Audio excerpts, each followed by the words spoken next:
नमस्कार अहाँ सबके हम ऋषिकेश सिंह आए अपन छोट भाई आयुष कुमार सिंह के साथ सांबा बाबा के परम गुरुदेव के गीत करुणामय श्यामे आब कहू आए अपन गुरुजी के माध्यम से शारदा नृत्य कला केंद्र के माध्यम से ई गीत प्रस्तुत कर रहल छी। करुणामय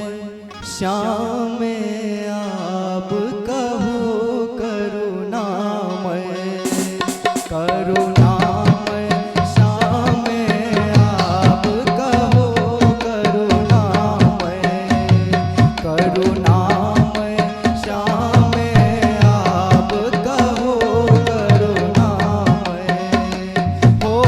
आप कहू हो आप कहू हो आप कहू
गणपति सन सुत के सुख लहरी